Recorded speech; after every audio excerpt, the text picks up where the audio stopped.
Strings of lights glimmered overhead. People streamed by Carter, whirling with shouts and laughter. A burly carnival workers in spongers swung a sledgehammer down on the base of the machine that said, "Test your strength," and both lead-like capsules shot up and rang the bell.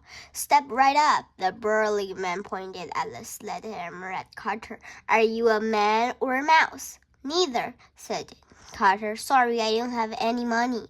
He was too embarrassed to tell the burly man how hungry he was. "But maybe I could help you and you can buy me a corn dog or something." The burly man looked annoyed. He nodded at another man in a stuffed-looking dark blue society uniform. As the guard came closer, Carter noticed that his face was painted like one of the frowned clowns from the tiny car in the train yard. He was even freakier looking than an ordinary clown. "Yikes," Carter thought. "Time to vanish again." "See the sickest sight showers on earth," a woman an ill-fitting jacket and blower had cried from nearby. "Wonder that the walrus and brute who lifts weight with his muscle. Watch the spider lady wave her weirdo web. Feed nails to Tato's baby. Torment yourself to talk to the chew-head woman."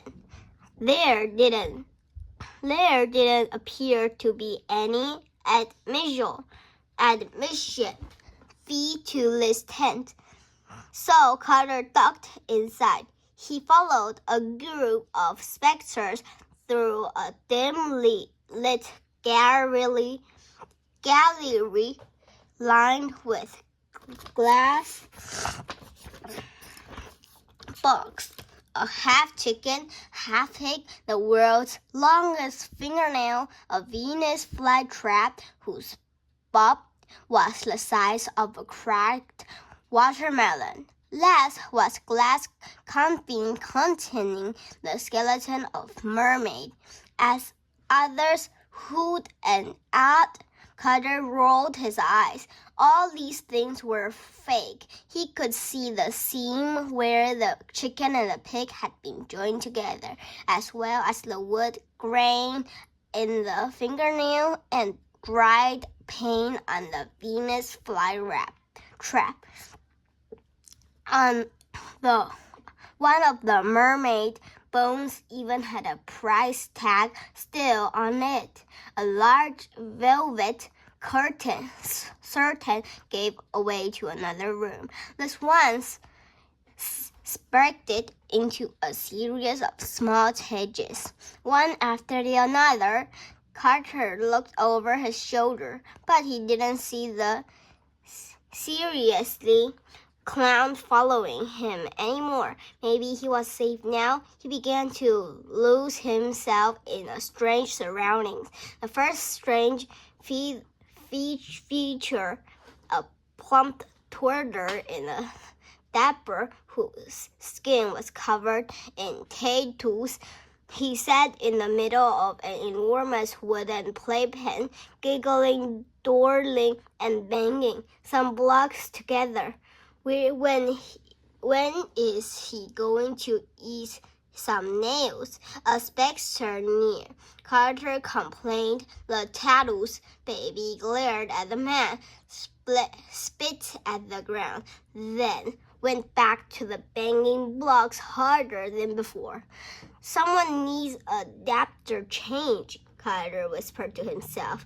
The next strange was completely black, except for a giant slivery web strung from the front to the back door. On the web hung a woman with a small, pained face and impossibly with limbs, kept all in black. Carter did a double take when he realized she was 2 extra sets of arms. extending from her sides with a bored look. The spider lady was painted her nails in fire engine red polish, holding the bottle in her toes and the teeny brush in one of her mind head, thinking of something of his own trick. Carter looked more closely. The extra arms were covered in the sleeves of her black skinny dress, but the hands were bare. The fingers didn't move. It's fake, Carter thought. They're all fake. Since there wasn't an admission fee, technically they weren't breaking Carter's code. Still, it didn't seem fair to the audience. It seemed like something Uncle Sled would be a part of. The next stranger held an enormous glass aquarium, several feet wide, several feet long, and taller than the tallest man Carter had ever seen. He thought it was strange that there was no water in it. The glass was filthy and could barely see seen through.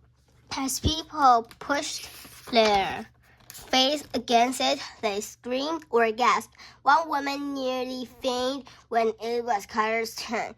She saw why inside sat the two heads. Woman can't really read a book.